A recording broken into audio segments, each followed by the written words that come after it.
যদি বলা হয় বাংলাদেশের ভিতরে স্নাইপারের বেস্ট প্লেয়ারকে, তাইলে আসবে আমাদের কুরুল ভাই। যদি বলা হয় ইন্ডিয়া কিংবা নেপালিয়ান সার্ভারের স্নাইপারের বেস্ট প্লেয়ারকে, তাইলে আসবে রয় গেমিং কিংবা আজ্জু ভাই। কিন্তু কখনো যদি বলা হয় পুরো বিশ্বের ভিতরে স্নাইপারের বেস্ট প্লেয়ারকে, তাইলে কে আসবে জানো? আমি জানি তোমরা অনেকেই বুঝতে পারছো আমি কার কথা বলতে চাচ্ছি। হ্যাঁ, এক সময়ের স্নাইপারের রাজা এবং হাজারো ফ্রি ফায়ার প্লেয়ারের ইমোশন বিটুকের কথা বলতেছি।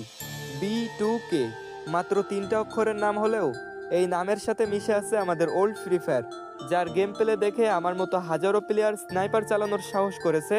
যার নাম শুনে ভয় পায়নি এমন প্লেয়ার 2019-20 সালে ছিলই না। সে আর কেউ না, আমাদের এই স্নাইপার লিজেন্ড B2K। গাইজ, তোমরা কি জানো পুরো ফ্রি ফায়ারের ইতিহাসে B2K একমাত্র যে কখনো কারোর সাথে ভার্সেস করতে একটুও ভয় পায়নি। বিপরীত সাইডে যতই হ্যাকার লেভেলের প্লেয়ার থাকুক না কেন, B2K তাদের সাথে ভার্সেস করতো এবং সেই ম্যাচটা জিতেও যেত।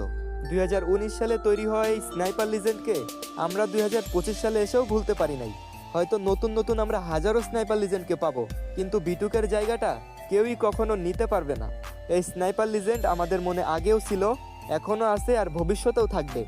যাই হোক গাইজ, তোমরা এখনও আমার মতো এই স্নাইপার লিজেন্ডকে মিস করো কিনা কমেন্টে জানিয়ে যেও।